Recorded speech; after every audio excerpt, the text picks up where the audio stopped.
नमस्कार दोस्तों, ये स्वागत है एक बार फिर से आपके अपने YouTube चैनल भी एक्टिव ज्ञान में। आइए आज कथा में जानेंगे देवासुर संग्राम का वर्णन।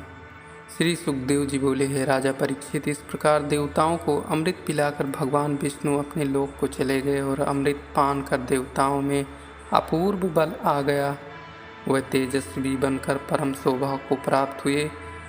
तब ये तो विष्णु हमारे साथ बड़ा छल किया, ये ऐसा समझकर दैत्यों के क्रोध की सीमा न रही। वह विष्णु सहित देवताओं पर उत्तेजित होकर उनसे झगड़ा करने लगे, परंतु अब ये देवता पहले के से निर्बल देवता न थे।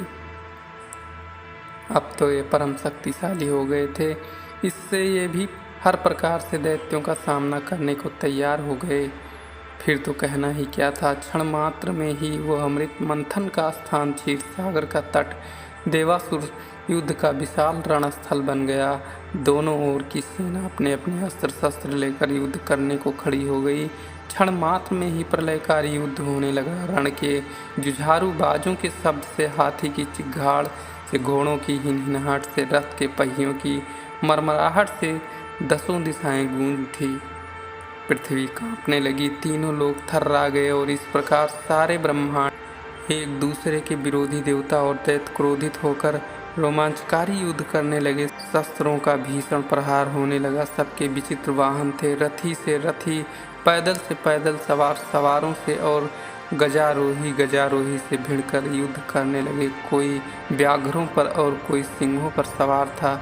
यही नहीं, कितने कंकों पर सवार थे, कितने बंकों पर, कितने जुर्रों पर, कितने बाजों पर, कुछ तो तिमिंगिलों पर, कुछ श्वानों पर, कुछ गैंडों पर और कुछ सांडों पर, कुछ गायों पर, कुछ सिंगालों पर, कोई चूहों पर, कोई गिरगिटों पर, कुछ खरहों, कुछ मनुष्यों पर, कुछ काले रंग के हिरणों पर, कोई सूकरों पर, कोई जल के तथा स्थल के पक्षियों पर और कितने ही बिगड़े हुए अंगों वाले प्राणियों पर चढ़कर दोनों सेनाओं के अग्रभाग में होकर युद्ध कर रहे थे। उनके बिरंग रंगे वस्त्रों से श्वेत छत्रों से, हीरे की डंडी वाले बहुमूल मोर पंखों और चमर के पंखों से वायु से उड़ते हुए, उत्तरीय पगड़ियों और कपस से जड़ी हुई मड़ियों से सूर्य किरणों द्वारा चमकते हुए निर्मल अस्त्रों से युक्त देवता और दानों की सेनाएं जल जंतुओं से भरे हुए दो समुद्रों के समान जान पड़ती थी।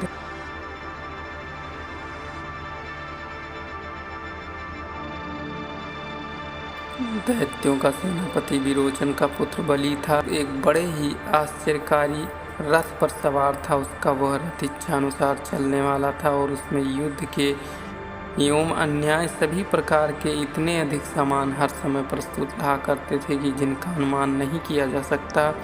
वह ऐसे ढंग से गमन करता था कि उसकी चाल को कोई लख नहीं पाता था। वह तभी तो प्रकट होता और कभी छिप जाता था। ऐसे सुंदर विमान में बैठा हुआ बलि उदयाचाल पर स्थित चंद्रमा के समान शोभायमान हो रहा था।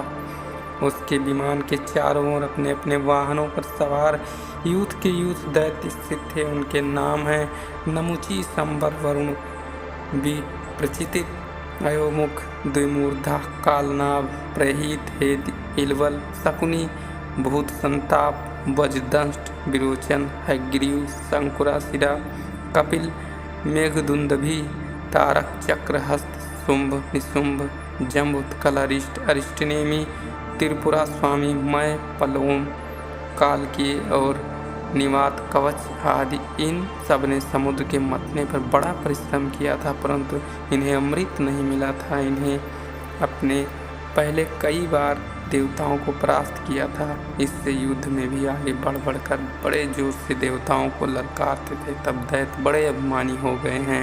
यह देखकर इंद्र से न रह गया। वह परम क्रोधित हुए अपने ऐरावत नामक दिग्गज पर सवार होकर युद्ध के लिए उद्गत हो गए। उस समय इंद्र ऐसे शोभायमान हुए मानो उदयाचल के सूर्य हैं। उनके चारों ओर नाना प्रकार के वाहन, ध्वजा और अस्त्र वाले देवता तथा वायु, अग्नि और वरुण इत्यादि लोकपाल अपने अपने गणों के सहित आकर एकत्र हो गए।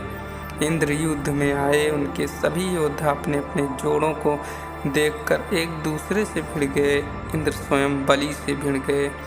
खटवादन तारक नामक दैत्य से भिड़ गए और वरुण हेति से भिड़ गए। इस प्रकार अश्विनी कुमार विरसा, प्रभा से मित्र, प्रेहित से यम, कालनाभ से विश्वकर्मा, मय से त्वष्टा, संबर से अपराजित, नमुत से और सूर्य बलि के उन 100 पुत्रों से के जिनमें बाणासुर सबसे श्रेष्ठ था भिड़कर युद्ध करने लगे।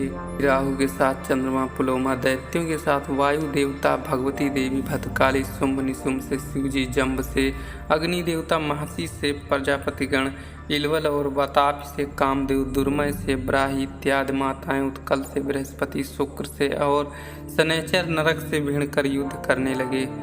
उपचासों मरुदगण, निवात कवचों से 8 वसु, काल के दैत्यों 13 विश्वदेवा, पोलोमा से और 11 रुद्र, क्रोध वसुओं से युद्ध में स्थित हुए। ये लोग परस्पर में भिड़कर जीत की इच्छा से बलपूर्वक एक दूसरे को अपने पहने पहने बाणों, खड्गों और तोमरों से मारने लगे।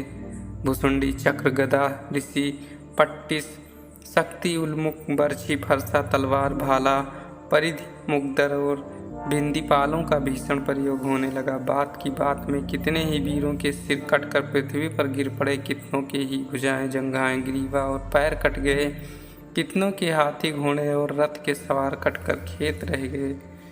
कटे हुए वीरों के धड़ से उनके खंडित सिरों और हाथ पांव एवं कटी हुई जंघाओं तथा अनेक प्रकार के खंडित शस्त्रों से युद्ध भूमि पट गई। रथों की खंडित ध्वजाओं तथा वीरों के टूटे हुए आभूषणों का ढेर सा लग गया। उस समय उन योद्धाओं तथा घोड़े आदि के पांव से उठी हुई धूल से आकाश मंडल भर गया, परंतु वीरों और वाहनों के खंडित होने एवं कटने में से भीषण रक्तपात हुआ। उससे वो उठी हुई धूल शांत हो गई और रक्त मिली मिट्टी में लाल वर्ण का कीचड़ उत्पन्न हो गया। कहीं वीरों के किरीट और कुंडली कटे हुए सिर पड़े थे और कहीं उनके भूषणों से युक्त शोभायमान भुजाएं पड़ी हुई थी। कितने ही वीरों का सिर आंख निकालने और दांत बाएं पड़ा था और कोई कोई सिर दांतों से होठों को दबाए हुए पड़ा था, जो उस समय तक भी अपने क्रोध की सूचना दे रहे थे। कोई सिर से खंडित पड़ा था और कितनों के सुंदर सुंदर भूषणों से सुसज्जित उनके शरीर के अवयव ही पड़े हुए थे। इस प्रकार इन वस्तुओं द्वारा आच्छादित वह युद्ध भूमि बड़ी ही भयानक जान पड़ती थी। उस युद्ध में बड़े बड़े कबंध उठते थे, जो अपने सिर की आंखों द्वारा देखते हुए भुजदंडों से शस्त्रों को लेकर योद्धाओं के ऊपर दौड़ते थे। उसी समय बलि ने इंद्र का 10 बाणों से और उनके एरावत को 3 बाणों से तथा एरावत के चारों ओर उसके रक्षक अन्य वीरों को 4-4 बाण से और इंद्र के महावत को 1 बाण से मारकर घायल कर देना चाहा, परंतु उसने ज्यों ही ऐसे ऐसे बाणों का प्रयोग किया कि उसे क्षण महापराक्रमी इंद्र ने हंसते हुए उतने ही प्रभाव वाले अपने भल नामक बाण को चलाकर बीच में ही उन बाणों को काट डाला। इससे बलि को बड़ा क्रोध आया। उसने अपनी विषबुझी शक्ति को उठाकर इंद्र पर फेंकना चाहा, परंतु ज्यों ही उसने ऐसा सोचकर शक्ति को उठाया कि त्यों ही उसे इंद्र ने काट डाला। पश्चात बलि ने और भी कई प्रकार के शस्त्रों का प्रयोग कर इंद्र को मारना चाहा, परंतु उसने जिस जिस शस्त्र को लिया उसे इंद्र ने पहले ही काट डाला। फिर तो उस परम मायावी दैत्य ने छिपकर युद्ध करना आरंभ किया। वह अंतर ध्यान होकर आसुरी माया रचने लगा। इससे देवताओं की सेना पर पर्वत दिखाई पड़ा, अर्थात वह अपनी सेना को पर्वत समझने लगे। बलि ने उन पर जलते हुए वृक्ष गिराए, फिर कितने ही नोकदार शिखर वाले पत्थर गिराकर देवताओं को नष्ट करना आरंभ किया। अजगर, विषैले सांप, बिच्छू, सिंह, व्याघ्र और वराह उत्पन्न होकर बड़े बड़े हाथियों को पीसने लगे। सैकड़ों राक्षसियां उत्पन्न होकर लोगों को डरावने लगी। इसी प्रकार से कितने ही राक्षस भी प्रकट हो गए। वह सब गंभीर तथा कठोर शब्द करते हुए आकाश में से जा स्थित हुए और वहां से आग के अंगारे बरसाने लगे। वायु के लगने मात्र से वे घोर गर्जन करते और लोगों को डराते थे। इसके पश्चात उस बड़े मायावी दैत्य राजा बलि ने एक अद्भुत अग्नि को उत्पन्न किया, जो प्रलय अग्नि से कहीं अधिक भयंकर था। उससे देवता की सारी सेना जलने लगी। तदनंतर ये देख पड़ा कि चारों ओर से समुद्र उमड़ता हुआ चला आ रहा है और उसमें वायु द्वारा उठे हुए तरंगों और भंवरों से बड़ी ही भयंकरता प्रकट हो रही है। दैत्यों की इस अपार माया से देवताओं के प्रधान वीरों का मन खिन्न हो गया। बहुत यत्न करके भी वे दैत्यों की माया को दूर कर ना सके। तब उन्होंने भगवान का ध्यान किया। भगवान विष्णु तुरंत ही वहां प्रकट हो गए। वह अपने सब आयुधों से युक्त 8 भुजाएं धारण किए अपने अपने स्थान में लक्ष्मी, कौस्तुभ, मणि, बहुमूल, किरीट और कुंडल से शोभायमान तथा पीताम्बर धारण किए गरुड़ पर बैठे हुए परम शोभायमान हो रहे थे। उनके इस प्रकार प्रकट होते ही दैत्यों की माया नष्ट हो गई। तब विष्णु को देखकर दैत्य कालनेमी ने उस पर प्रचंड आक्रमण किया। उसने विष्णु जी के ऊपर अपना शूल चला दिया, परंतु जब तक वह शूल गरुड़ तक पहुँचेगी उसे आते ही श्री विष्णु जी ने अपने हाथ में पकड़ लिया और उससे कालनेमी को खींचकर मारा। वो अपने वाहन सहित तुरंत ही मर गया। तब श्री विष्णु जी का सामना करने के लिए माली और सुमाली आए, किंतु श्री विष्णु जी ने चक्र से उनका सिर काट कर उन्हें पृथ्वी पर गिरा दिया। तब एक माल्यवान आया, इससे विष्णु जी के वाहन गरुड़ को एक गदा मारा, फिर गर्जन करने लगा। तब उसकी गर्जन को देखकर श्री विष्णु जी ने अपना चक्र चला दिया, जिससे उसका सिर कट गया। वो भी मृत्यु के हाथ लग गया।